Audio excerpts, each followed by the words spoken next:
Tenemos programado para tratar de orientar las clases de dengue y fiebre amarilla. Bueno, no sé circunstancias en el siglo XXI sale el profesor Don Castro, pero lo que puede hacer esas clases es a mí, ¿ya? No hay problema, se evita todas las clases. La clase de dengue y fiebre amarilla la vamos a hacer en estos instantes. Tanto el dengue como la fiebre amarilla son arboviroses, poseen infecciones virales transmitidas por artrópodos, por vectores, mosquitos. Existen varias arbovirosis de importancia, pero para nosotros, para nuestro medio, para el Perú, estas dos constituyen las más importantes, dengue y fiebre amarilla. En relación al dengue, el cuadro clínico es diverso, el efecto clínico es variado. Podemos tener pacientes sin síntomas o con cuadro subclínico, hasta pacientes como están viendo en la ilustración, ¿no? en la foto, con cuadro grave, con síndrome febril entérico hemorrágico, síndrome febril hemorrágico, febril exantemático, que van a requerir manejo de emergencia y en algunos casos de cuidados intensivos. Afortunadamente estos son los menos, ¿no? Estos casos son los menos, pero son los que vienen a los hospitales. Es la punta del iceberg, ¿no? La mayoría de casos son asintomáticos, subclínicos. Sobre el virus, el vector y la transmisión. Este virus pertenece a la familia Flaviviridae, es transmitido por mosquitos, ¿no? Esa es su definición de arbovirosis. Es un virus que tiene ácido ribonucleico de una sola hebra y presenta, bueno, yo he puesto 4, pero en verdad en la actualidad se han identificado ya 5 serotipos. En nuestro país tenemos 4 serotipos: dengue tipo 1, serotipo 1, serotipo 2, serotipo 3 y serotipo 4. Ese es en nuestro país. El dengue tipo 1, serotipo 1, tiene 5 genotipos. Los genotipos están en función a las variaciones del genoma del virus, ¿no? O sea que hay 5 genotipos en el dengue serotipo 1, en el dengue serotipo 2 también 5 genotipos, en el dengue 3 2 genotipos y en el dengue 4 también 2 genotipos. En el año 2013, ¿no? Se reporta la identificación de un nuevo serotipo, el dengue 5, en la isla Borneo de Malasia. O sea, en Asia existe el dengue serotipo 5, todavía no está en nuestro país. En forma esquemática, el virus dengue tiene proteínas denominadas estructurales, la que vemos en la diapositiva, y proteínas no estructurales. Las proteínas estructurales, de importancia, la proteína E o de envoltura, que permite clasificar el serotipo, ¿no? Esta clasificación de serotipos se basa en la producción de anticuerpos contra esta envoltura, la proteína E. Luego tenemos la proteína M, que es de membrana, la proteína C de la cápside, y aquí está el RNA de una sola hebra. Estas son proteínas estructurales. Y de las proteínas no estructurales, la más importante es esta proteína NS1.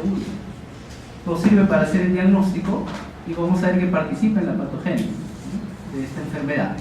Entonces esta proteína NS1 es importante, bueno, sirve para el diagnóstico de pruebas, para el diagnóstico de dengue, que identifican esta proteína NS1, y también en la patogénesis participa.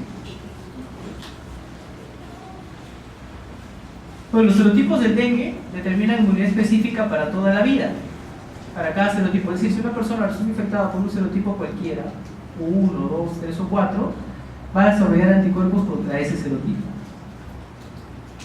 Cualquiera de ellos puede causar enfermedad grave y mortal, ¿no? De los 4, el que hay enfermedad más severa es el serotipo 3, ¿ya? Pero cualquiera de ellos puede causar cuadros severos y mortales. Existe variación genética entre los serotipos, son los denominados genotipos, variantes en el genoma. La mayor virulencia o el mayor potencial epidémico va a depender de las variantes genéticas dentro de cada serotipo, o sea, de los genotipos. El reservorio del virus dengue es el ser humano y la transmisión a través de picadura por mosquitos infectantes. Tiene un tiempo de incubación que puede ser tan corto como 3 días hasta 2 semanas. Ese es el periodo de incubación máximo, 2 semanas. Y la susceptibilidad es universal, ¿no? Cualquier persona que no ha estado previamente infectada por el virus dengue puede resultar afectada. El vector, que eso es más o menos conocido, ¿no? Es el Aedes aegypti. Es un mosquito antropofílico, o sea que vive cerca al ser humano, un mosquito doméstico. Se reproduce en recipientes artificiales, ¿no?, que contengan agua, pueden contener líquido, en el hábitat del ser humano o alrededor. Entonces, ¿qué característica tiene el vector, el mosquito? Esta es la hembra, ¿no?, del Aedes aegypti. Miren, las patas son patas largas, ¿no?, con bandas negras y bandas blancas, esa característica, ¿no? Aquí está succionando sangre, por eso está pletórico, ¿no?, está lleno de sangre. Bueno, y para recordarlo, la camiseta de Juventus tiene bandas negras, bandas blancas, ¿no? Esto ya es antiguo, ¿no?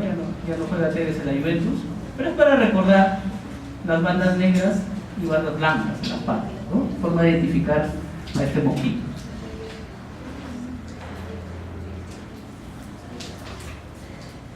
Los criaderos, cualquier recipiente que pueda contener líquido, ¿no? Tinajones, macetas, ¿qué más? Puede ser llantas en desuso, vamos a ver después, ¿no? Baldes. Puede ser agua limpia o sucia, con compuesto orgánico. Basta que contenga líquidos y ahí puede la hembra depositar los huevos. Por ejemplo, llantas en desuso, ¿no? Macetas, tinajones, baldes, ahí también. Puede ser agua limpia o agua con compuesto orgánico, o sea, agua sucia. Y la hembra pone los huevos inmediatamente por encima del nivel líquido, que es la zona donde se colocan los huevos. El ciclo biológico del vector Aedes aegypti es similar al de otros mosquitos. El huevo pasa por estadios de la larva, pupa y adulto. Eso es similar a otros mosquitos. ¿Cuánto demora esto? Más o menos entre 7 a 10 días, ¿no? Promedio una semana, 7 días. Entonces, en un mes podemos tener 4 generaciones de mosquitos. Pues demora 7 días, ¿no? Una semana en promedio. En total, en un mes podemos tener 4 generaciones de mosquitos. Sobre la epidemiología, ¿no? Hemos dicho que en nuestro país encontramos los 4 serotipos, ¿no? Serotipo 1, 2, 3 y 4. El 5 en Asia, ¿no? Acá todavía no hay. ¿Cómo recordar en qué zonas existe dengue? Bueno, resulta que al mosquito, a la Aedes aegypti, no le gustan los climas fríos, ¿sí? Entonces, como ustedes están viendo, los departamentos del sur ahí no reportan casos de dengue, porque ahí no hay el vector. Que en algún momento puede adaptarse, pues, posiblemente, pero hasta ahora el vector no le gusta los climas fríos, ¿no? Los departamentos del sur ahí no hay. Pero el resto del Perú sí existe el vector del dengue, o sea, la Aedes aegypti. ¿Y cuáles son las zonas más afectadas? Que reportan mayor cantidad de casos: la costa norte, ¿no?, lo que está en rojo, y los departamentos que tienen región selva, ¿no? Bueno, ¿cuál es la sección acá? Ica. Bueno, Ica tiene clima cálido. ¿Listo? Entonces, para recordar, aquellos departamentos que están en el sur, por ser un clima frío, ahí no encontramos el vector, entonces no hay transmisión de dengue. Pero en el resto del departamento sí existe el vector. Ahora, ¿cuáles son los más afectados? Costa norte, Tumbes, Piura, y los departamentos que tienen región selva, ¿no? También Madre de Dios, Loreto, Ucayali, Tingomarí, etc., ¿no? Departamentos que tienen región selva. Y existen en nuestro país los 4 serotipos. En relación al cuadro clínico, esta enfermedad es una enfermedad sistémica y dinámica. El espectro clínico es amplio, ya mencionamos al inicio. La mayoría de pacientes no tiene síntomas, cuadro subclínico, pero puede haber casos severos, ¿no? El periodo de incubación también ya sabemos, tan corto como 3 días y un máximo de 2 semanas.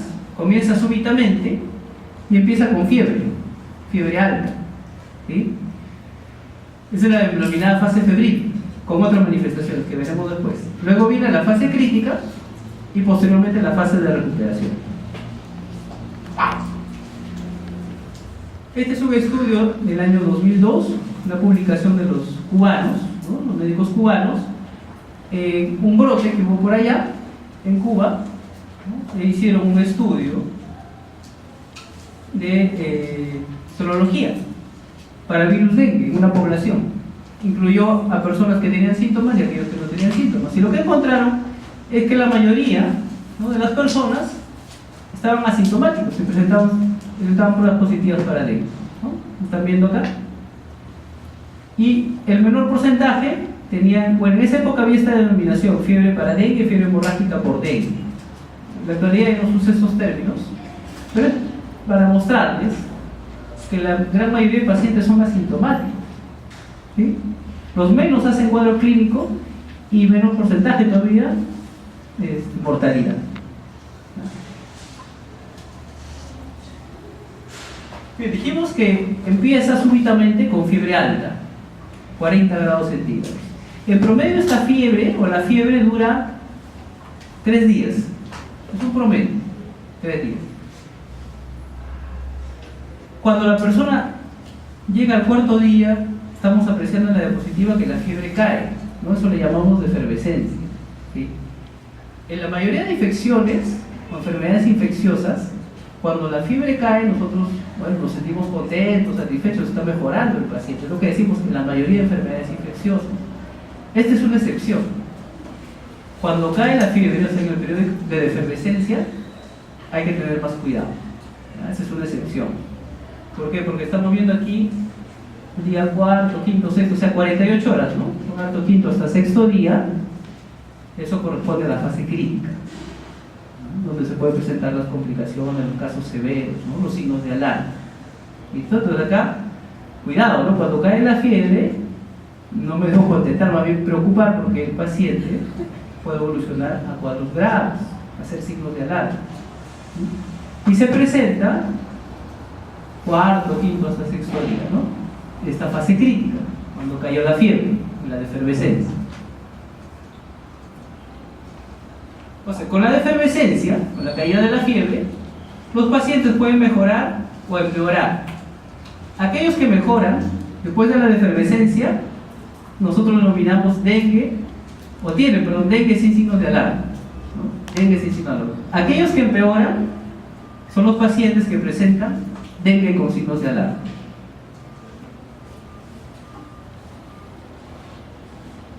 Y aproximadamente, ¿qué porcentaje de pacientes tienen dengue sin signo de alarma? En nuestro país, un aproximado 80% tienen dengue sin signo de alarma. Un 19 o un 20% presentan dengue con signos de alarma, ¿sí? Y dengue grave o severo, porcentaje pequeño, 1%, ¿no? Entonces, ellos, los que hacen signos de alarma van a evolucionar a dengue grave o dengue severo.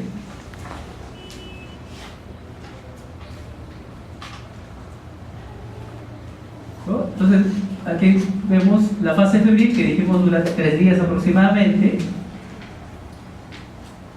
Estamos en el cuarto día, los pacientes, cuarto, quinto, sexto día, los pacientes que presentan signos de alarma evolucionarán a dengue severo. ¿Esto? ¿Qué va a pasar en estos 48 horas? Existe una hemoconcentración. ¿Por qué? Porque los pacientes empiezan a perder fluido. Es el mecanismo principal en el dengue, ¿no? Aumento de la permeabilidad vascular con pérdida de fluido, ¿sí? Se forma un tercer espacio y lo que vamos a ver es un incremento del hematocrito, porque se está concentrando. Concomitantemente caen las plaquetas, nos explicaremos después por qué se produce, ¿sí? Entonces aumenta el hematocrito, caen las plaquetas y el paciente está presentando aquí los signos de alarma. En los casos de dengue severo, ¿no?, el paciente lo que va a presentar es un shock hipovolémico, ¿no? Shock hipovolémico, y además va a haber sangrado, ¿sí? Pues vean ustedes, no solamente fiebre presenta, no puede presentar.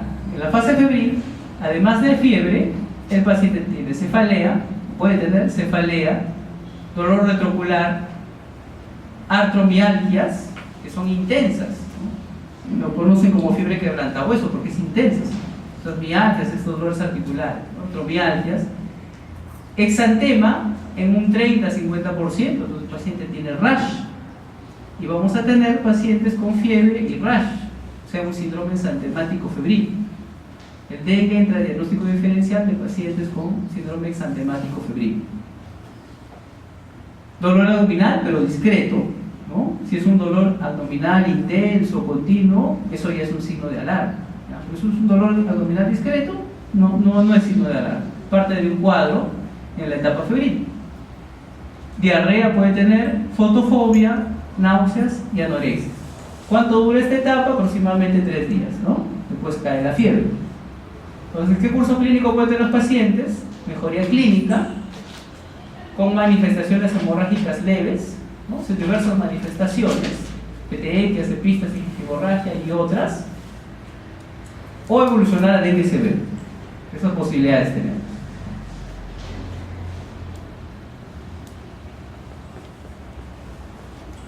En la fase crítica, los pacientes que presentan signos de alarma, dijimos que evolucionarán a dengue severo. Los signos de alarma se presentan por aumento de la permeabilidad capilar, y esto va a marcar el inicio de esta fase. Nosotros debemos conocer cuáles son estos signos de alarma. Entonces, un dolor abdominal continuo e intenso es un signo de alarma. El paciente puede tener un dolor abdominal, si es discreto no lo consideramos signo de alarma. Pero si es continuo, persistente, intenso, ese es un signo de alarma. Está aumentando la permeabilidad de los vasos, se extravasa el líquido y eso va a causar que las paredes del intestino, ¿no? La serosa que recubre el intestino se distienda y causa dolor al paciente. Es la explicación de estos dolores. Vómitos persistentes. Se define como 3 vómitos en 1 hora, 3 o más vómitos en 1 hora, o 4 vómitos en 6 horas. Esa es la definición de vómito persistente. Derrames en serosas, peritoneo, pleuro, pericardio. Esto detectado por la clínica o a través de un examen auxiliar, ecografía o radiografía de tórax. Bueno, no se puede explicar en derrames serosas también por aumento de la permeabilidad capilar. Sangrado de mucosas, signo de alarma. Paciente somnoliento o irritable me está indicando trastorno del sensorio. Hepatomegalia mayor de 2 centímetros. Incremento del hematocrito, eso es por hipoconcentración, está perdiendo fluido el paciente, con un descenso en el recuento de plaquetas. Entonces, todos ellos son los signos de alarma.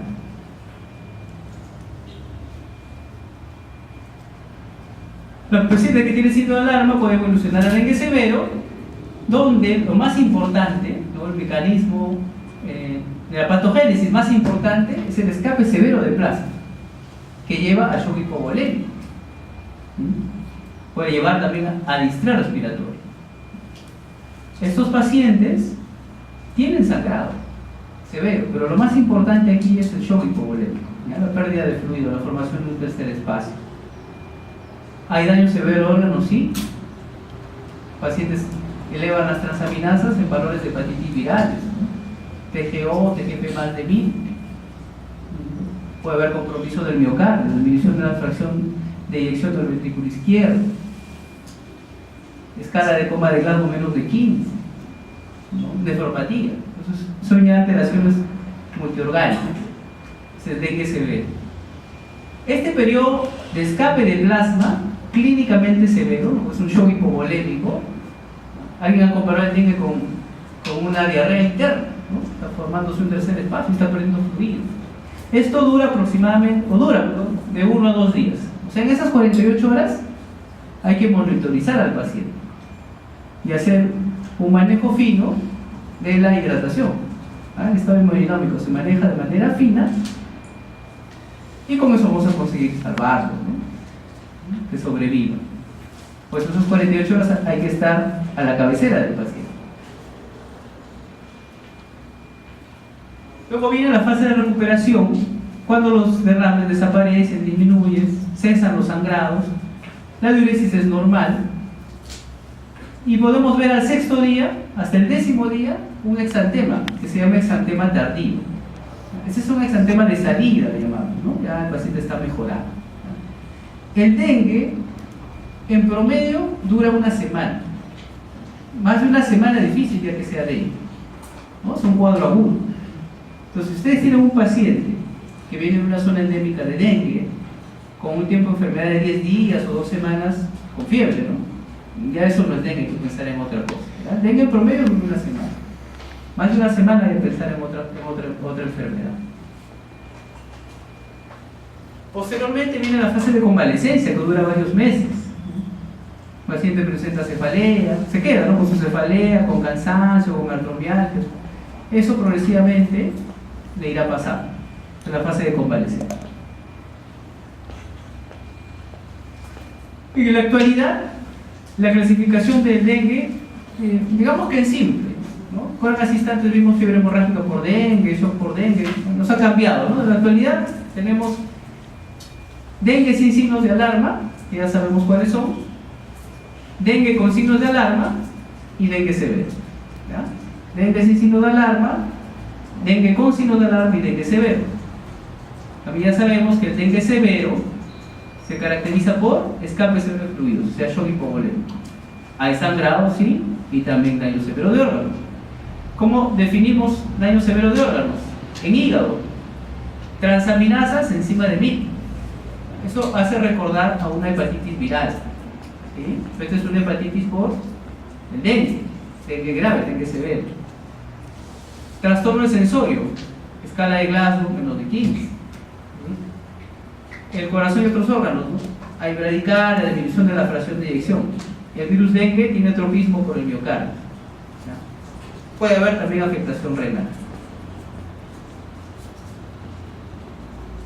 En la evaluación de los pacientes, y para también evaluar clínicamente y la severidad de la enfermedad, tenemos que preguntarnos: ¿es dengue lo que tiene el paciente? ¿En qué fase del dengue estamos? ¿Fase febril? ¿Fase crítica? ¿De recuperación? ¿Existen signos de alarma? ¿Cuál es el estado de hemodinamia e hidratación? ¿Tiene choque?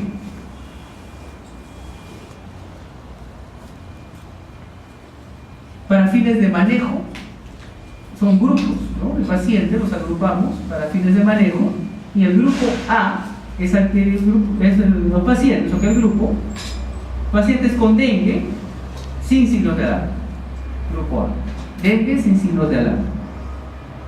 Entonces, estos pacientes no van a ser hospitalizados, ¿no? Centro sin internamiento, se maneja ambulatorio. Entonces, para recordar, el grupo A ambulatorio, no se hospitaliza. ¿Listo?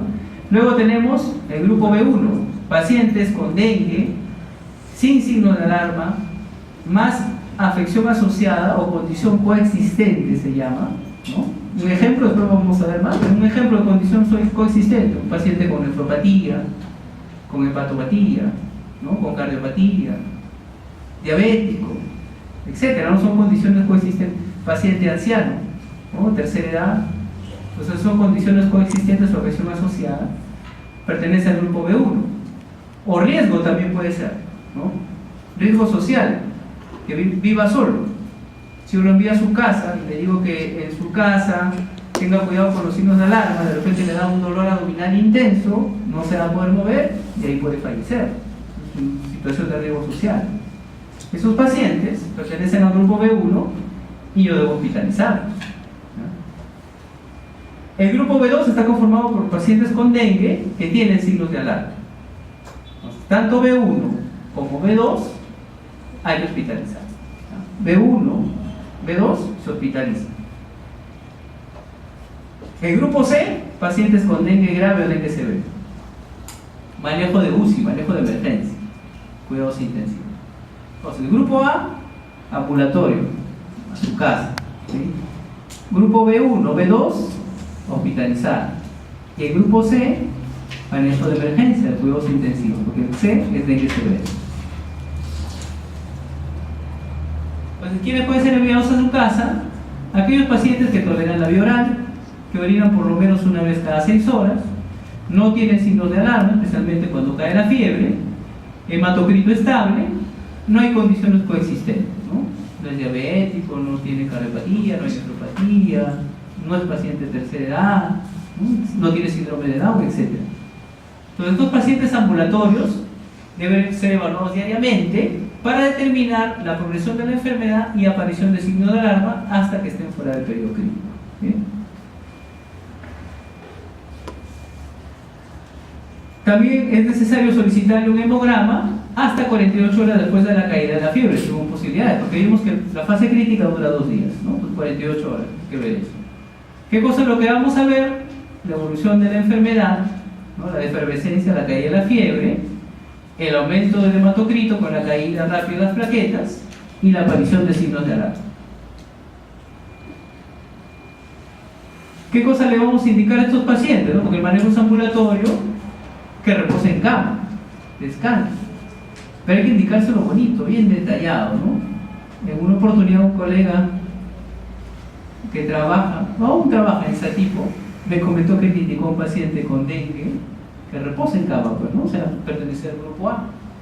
Pero el paciente me entendió, bueno, reposó en cama, en la noche tuvo relaciones con su pareja y al tener relaciones activas, pues el virus, ¿no? Entonces, el cuadro se agravó y tuvo que ser hospitalizado, ¿no? Hay que explicar bonito que eso es reposo, no que esté echado en su cama con su pareja, no reposo. Porque la actividad va a potenciar al virus, ¿no? Va a acelerar la enfermedad.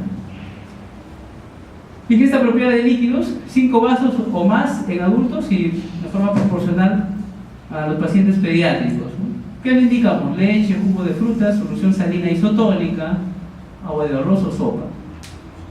Es necesario que reponga agua con electrolitos, ¿ya? Si es agua sola puede causar trastornos hidroelectrolíticos. Para bajar la temperatura, paracetamol, ¿ya?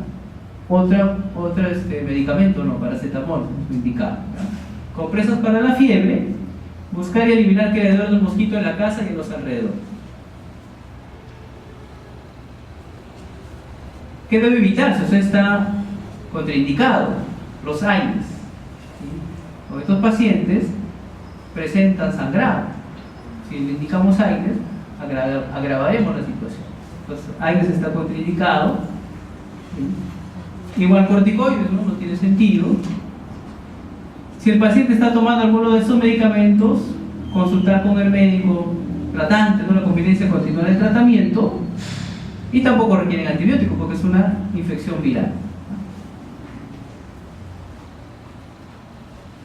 En la casa, el paciente debe tener cuidado con los signos de alarma. Mejor proporcionarle un tríptico donde están los signos de alarma, ¿sí? Ya conocemos eso, ¿no? Si hay sangrado, en sus diferentes formas o manifestaciones de sangrado, si tiene vómitos frecuentes, ¿no? Dijimos 3 vómitos en 1 hora, o 4 en 6 horas, ¿no? Dolor abdominal intenso, continuo, persistente, mareos, confusión mental o convulsiones, manos o pies frías, dificultad para respirar, ¿no? Tener cuidado con eso. Si ocurre eso, inmediatamente debe regresar al centro de salud, al establecimiento de salud. En el grupo B1 están aquellos pacientes sin signos de alarma, pero tienen condiciones coexistentes.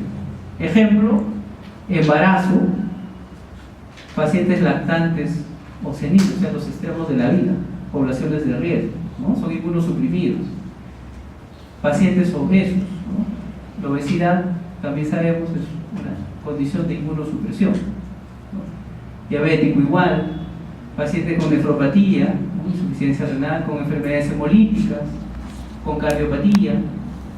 Con nefropatía, síndrome de Down. Es un grupo es el grupo B1, ¿no? Condiciones coexistentes. Circunstancias sociales o de riesgo, paciente que vive solo, que vive lejos de los servicios médicos o no tiene medio de transporte confiable, lo hospitaliza, ¿no? Aunque no tiene signos de alarma, lo hospitaliza, pues son condiciones de riesgo. El grupo C, aquellos pacientes que requieren tratamiento de emergencia o de UCI, cuidados intensivos, ¿no? Ya habíamos definido qué cosa es dengue severo o daño severo de órganos, sabemos, daño hepático, transaminasas más de 1000, Escala de Glasgow menos de 15, esta es la escala británica que no usamos, la escala de Glasgow sí, menos de 15. Daño miocárdico con disminución de fracción de eyección del ventrículo izquierdo, ¿no? El virus dengue tiene tropismo por el miocardio. Este rash es en los primeros días de enfermedad. ¿Qué característica tiene? Es difuso. Y a la digitopresión o la vitopresión, ¿qué cosa vemos ahí? Queda una zona pálida, ¿no? ¿Listo? Es una característica del exante hemorragia del dengue en los primeros días, ese es el segundo día. ¿No? El médico, el pediatra, con los humanos en la espalda de este niño con dengue y deja unas zonas pálidas, ¿no? La presión es una zona pálida, un rash difuso. ¿Qué más presentan estos pacientes? Están postrados, con congestión, ¿no? La viremia ocasiona esto, ¿no?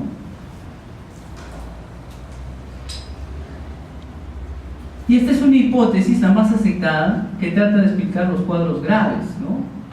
El dengue severo, ¿por qué se produce? Es una hipótesis. Se llama amplificación mediada por anticuerpos. Entonces, imaginémonos nosotros que una persona ha sido infectada por el dengue serotipo 1, o sea, ya fue infectada. Pues sabemos que desarrolla anticuerpos contra este serotipo 1, ¿sí? Entonces tiene sus anticuerpos que lo van a proteger para una siguiente infección con el mismo serotipo. Pero resulta que esta persona que tiene anticuerpos contra el serotipo 1 resulta infectada, o sea, es picada por un Aedes que le transmite el serotipo 2, ¿sí? Entonces este anticuerpo que es para el serotipo 1 es no neutralizante para el serotipo 2, ¿sí?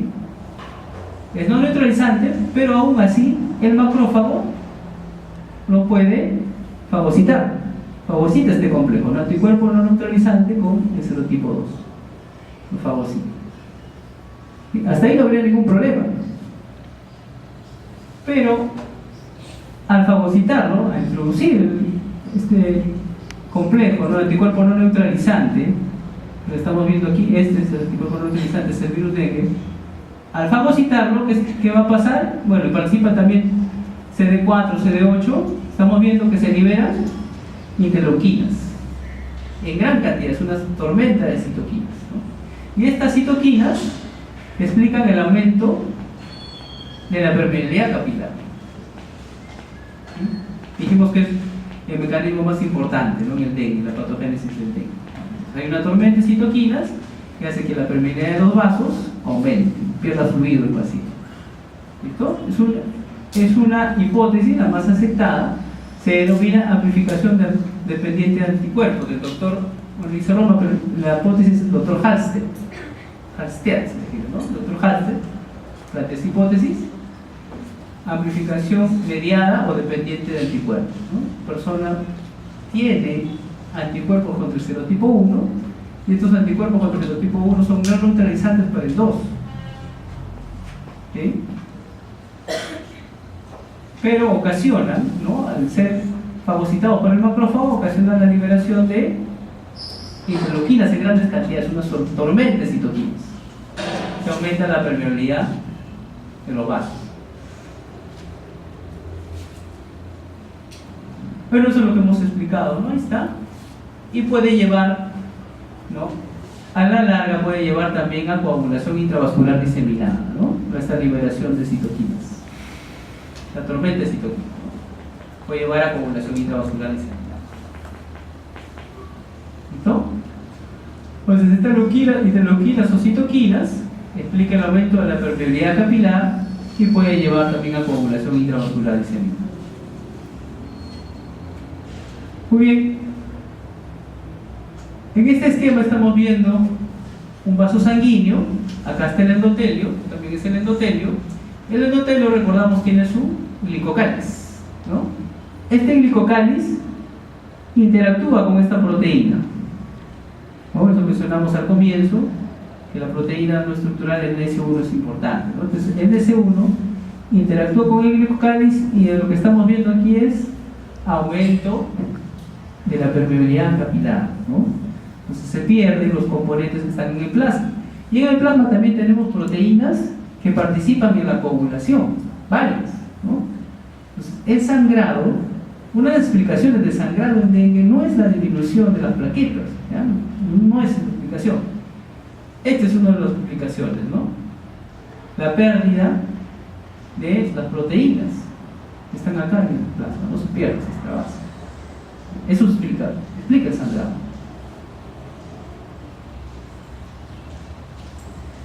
Las personas van a desarrollar anticuerpos contra las proteínas estructurales y no estructurales del virus dengue. Y estos anticuerpos tienen reacción cruzada con las plaquetas.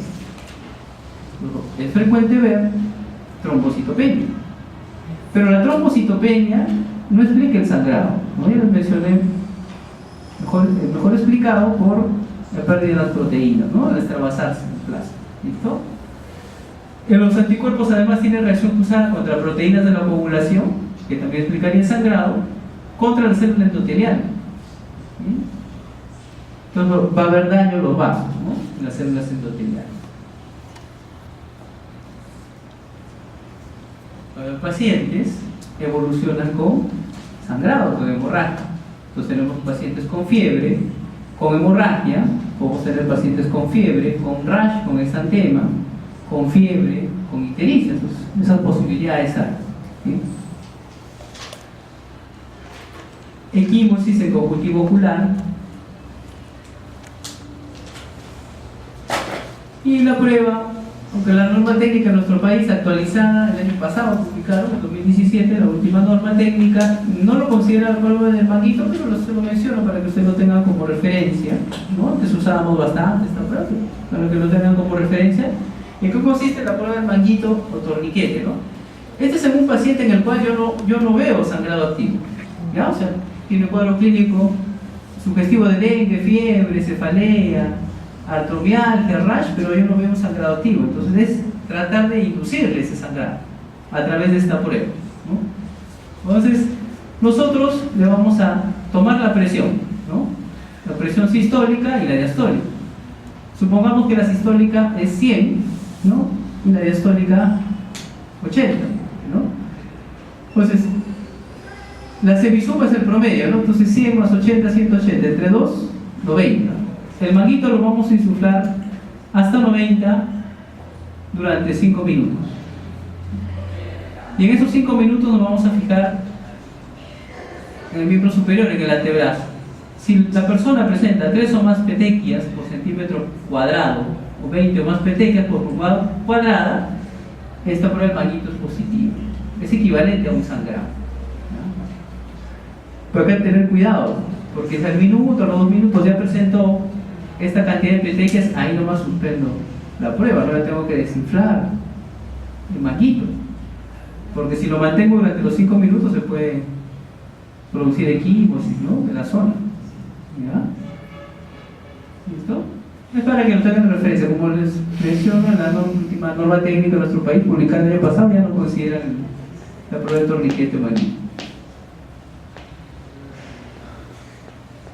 Este es el rash de salida, cuando el paciente ya se está recuperando, ¿no? Dijimos el dengue como máximo 7 días, ¿no? Promedio, entonces este es al 6º día.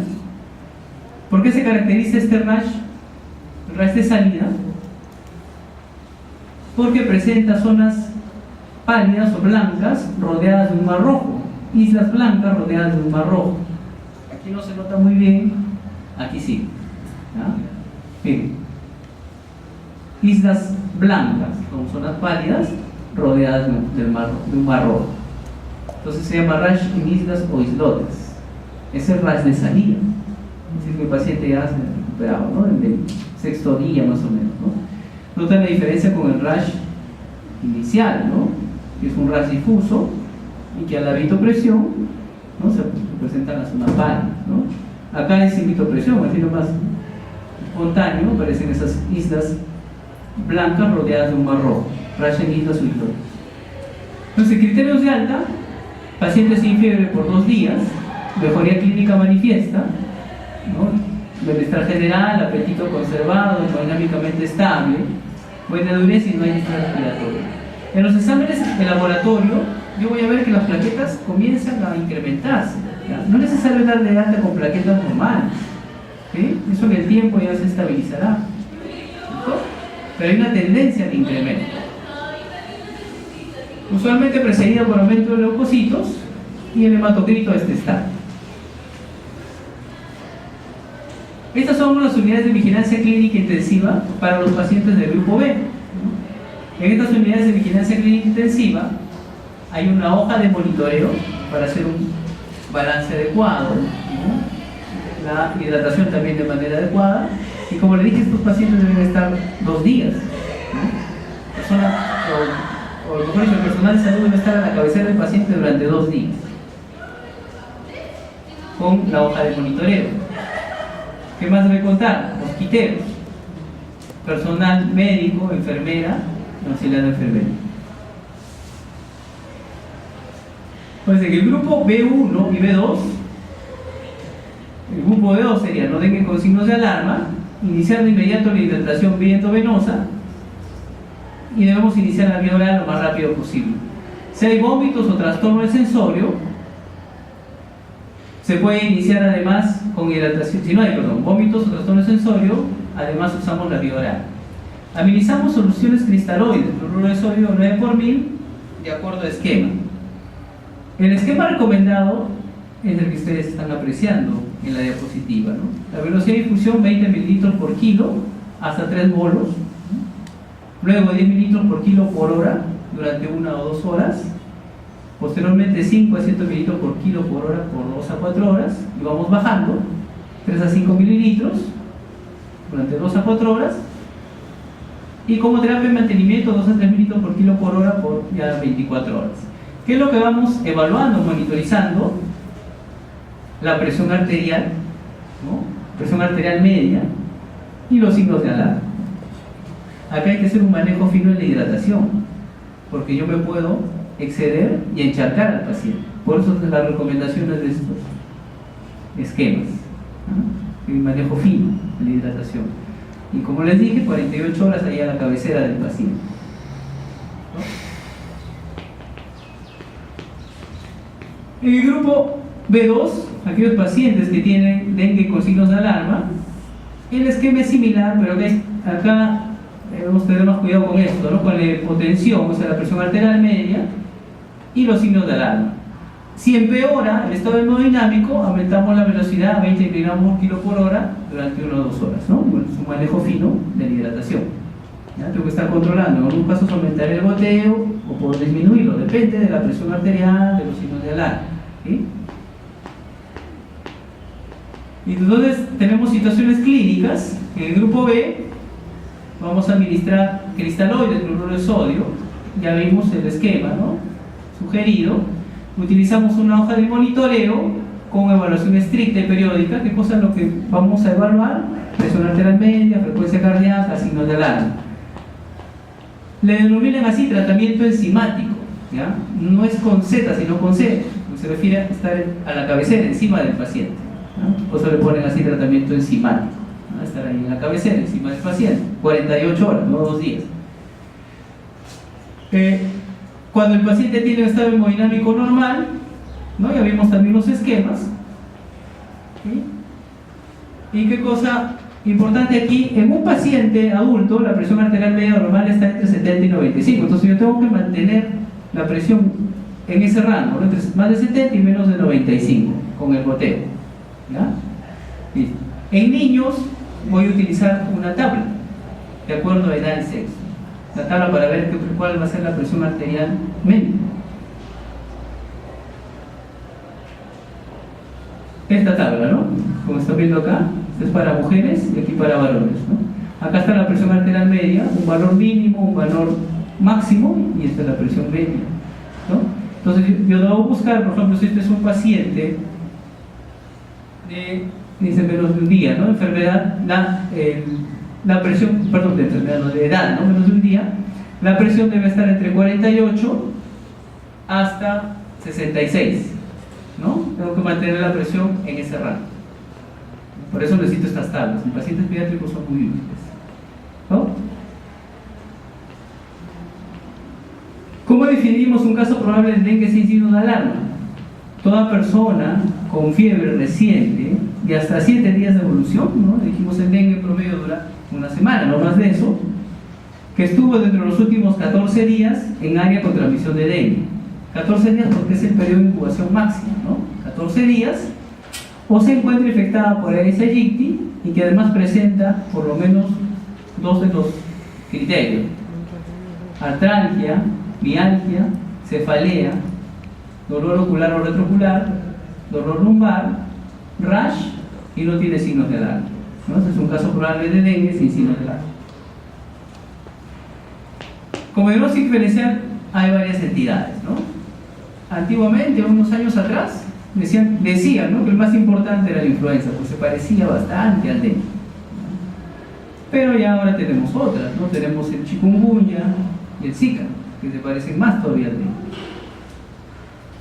¿cierto? Entonces, estos pacientes, sabemos que no vienen de frente con un diagnóstico, ¿no? Que llegar al diagnóstico. Vienen a la emergencia o al establecimiento de salud con fiebre y rash. Entonces, síndrome febril exantemático. Diagnóstico diferencial o posibles etiologías: dengue, zika, chikungunya. ¿Okay? Bueno, el dengue ya hemos explicado. En el chikungunya, ¿qué es lo que predomina? Claro, tiene un síndrome febril exantemático. El exantema es más marcado que en el caso del dengue. ¿Qué es lo que más llama la atención? Es la artritis. Tienen artritis, ¿no? Fíjense, la fiebre es en menor grado que en el dengue, ¿no? Pero lo más llamativo es la artritis. Es en el chikungunya. En el zika, el rash es más extenso, ¿no? Más extenso el rash. ¿Qué más? Conjuntivitis, más intensa, comparado con chikungunya, comparado con dengue. Y puede no tener fiebre, ¿eh? Puede no tener fiebre, pero sí presenta la conjuntivitis, presenta el rash. ¿Listo? Entonces, para hacer los diagnósticos diferenciales clínicos. El diagnóstico de laboratorio, ¿qué cosa debemos solicitar? Al mínimo, ¿no? Por eso es indispensable: hematocrito, recuento de plaquetas, ¿no? Lo mínimo. Si el que el paciente lo requiere, pediré velocidad de sedimentación globular, proteínas totales, análisis de gases arteriales, electrolitos, urea, creatinina, glicemia y pruebas hepáticas. En los primeros días de enfermedad, o sea, los primeros 5 días, son útiles las pruebas, ¿no?, para hacer aislamiento del virus. Se puede cultivar el virus en cerebro de ratón lactante, es CRL, ¿no? Cultivo en CRL, cerebro de ratón lactante. Se puede cultivar en tejido de riñón de monos, son las células Vero, se llaman células Vero, o tejido de mosquito, es 636, ¿no? Claro, esos son laboratorios de investigación, ¿no? No es lo que pedimos nosotros de rutina para hacer el diagnóstico, pero hay que conocerlo. Esos son los primeros días de la enfermedad, los primeros 5 días, ¿sí? Entonces puede ser en cerebro ratón lactante, ¿no?, para hacer el cultivo, en células de riñón de mono, que es Vero, o tejido de mosquitos, es 636. Esto no utilizamos por si acaso, usted no. Esto es lo que solicitamos, ¿no? Nosotros: diagnóstico serológico, la prueba ELISA, para detectar IgG e IgM contra virus dengue, ¿no? IgG e IgM. Y esto también utilizamos en los primeros días de la enfermedad, los primeros 5 días, las pruebas moleculares, reacción cadena de polimerasa en tiempo real, ¿no? PCR, reacción cadena de polimerasa, prueba molecular. Esta es la prueba para detectar antígeno S1 que utiliza inmunocromatografía, ¿no? Miren, este es el control, no vemos la rayita roja, acá es positivo con la rayita roja, ¿no? Entonces es fácil de diagnosticar. Sin embargo, tiene falsos positivos, ¿no? La sensibilidad, la especificidad no es tan buena, entonces no muy recomendada, ¿verdad? Si es que no tuviéramos ELISA para hacer el S1, bueno, podríamos usar esto, ¿no? ¿verdad? Pero mejor es tener un ELISA para detectar el S1. Tiene mejor rendimiento, mejor sensibilidad y especificidad.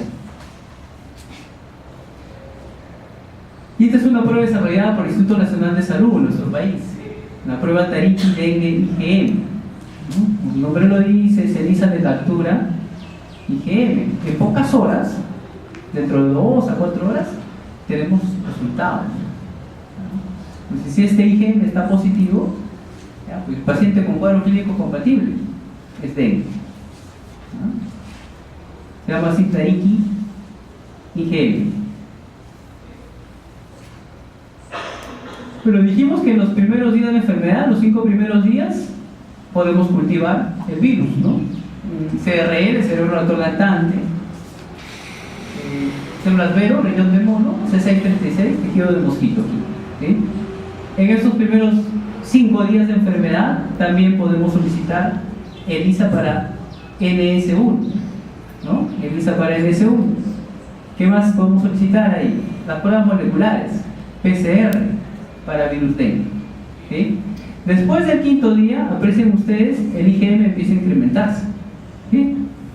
Entonces la serología la vamos a solicitar después del 5.º día, eso es lo recomendable. Antes del 5.º día puede salir negativa, ¿no? Entonces después del 5.º día sí el IgM estará positivo. ¿Sí? Y el IgG se va a hacer positivo del 10.º día en adelante. Pero la recomendación es hacer muestras variadas, ¿no? Una muestra, en el momento que el paciente está con el cuadro clínico, y 10 días o 2 semanas después, una segunda muestra variada. ¿Sí? ¿Qué cosa vamos a ver? Podemos ver de repente que el paciente inicialmente tenía IgM negativo y después se lo convierte, ¿no? IgM positivo. O podemos ver que el IgG se va a incrementar 4 veces su valor, ¿no? Están viendo cómo el IgG se va incrementando desde el 10.º día en adelante, ¿no? Y queda con valores altos de protección. ¿Listo? Pues lo recomendable es eso. La práctica no siempre se consigue, pero es lo recomendable. Muestras variadas. Las barreras contra mosquitos solo son necesarias hasta que baje la fiebre para evitar que los mosquitos, la ESA allí, típica de los pacientes, adquieran el virus. Mantener al paciente en una habitación con tela metálica o bajo un mosquitero, ¿no? Como estamos viendo ahí. Las unidades de vigilancia clínica deben contar con su mosquitero. ¿Cómo hacemos la vigilancia de estos pacientes, del dengue? Bueno, vigilando síndrome febril. Paciente con fiebre, no más de una semana, que viene de zona endémica, la posibilidad es que tenga dengue, ¿no? ¿Listo? Si tiene artralgia, si tiene dolor retrocular, cefalea, rash, puede ser dengue, de un caso probable de dengue, ¿no? Sin signos de alarma. Hay que hacer control vectorial integrado con participación de la comunidad, porque sabemos que cualquier recipiente que contenga agua, ¿sí?, puede servirle a la hembra de Aedes para colocar ahí los huevos, ¿no?, y desarrollar el mosquito, ¿cierto? Entonces miren, en los floreros del cementerio también se han encontrado larvas del Aedes allí. La recomendación es no usar agua, y sino arena húmeda, puede ser, ¿no?, pero agua no. Y bueno, el lavado de esos recipientes, ¿no?, eliminación de estos productos que le llaman inservibles, ¿no?, es el término que se utiliza. Los inservibles son aquellos cosas o recipientes que puedan contener líquido, ¿no?, y podría desarrollar ahí el mosquito. Para finalizar, ¿no?, comentarios sobre la vacuna contra el dengue, que se ha venido hablando en los últimos años, ¿no? Esta vacuna contra el dengue es cierto que otorga protección aceptable contra los serotipos 3 y 4, ¿sí? El inconveniente es que tiene limitada protección contra el serotipo 1, ¿no?, y una protección pobre. No hay protección contra el serotipo 2, ¿no? Y si recordamos, ¿no?, en la hipótesis de amplificación mediada por anticuerpos del Dr. Haste, los casos de dengue grave, ¿no?, asociados al primer serotipo, el 1, ¿no?, y una segunda infección por el 2, son los casos de dengue grave, ¿no?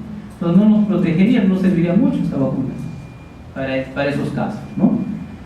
La eficacia contra la hospitalización se ha visto que es un 80%, y además se vio en los estudios, en los ensayos, un aumento de la incidencia de hospitalización por dengue en niños menores de 9 años, ¿no? No se encontró una explicación para ello en el 3er año después de iniciar el protocolo de vacunación. No sé si hay alguna pregunta sobre el tema. ¿Alguna duda? Si no, un descanso breve, 5 minutos y pasamos al siguiente tema, ¿ya?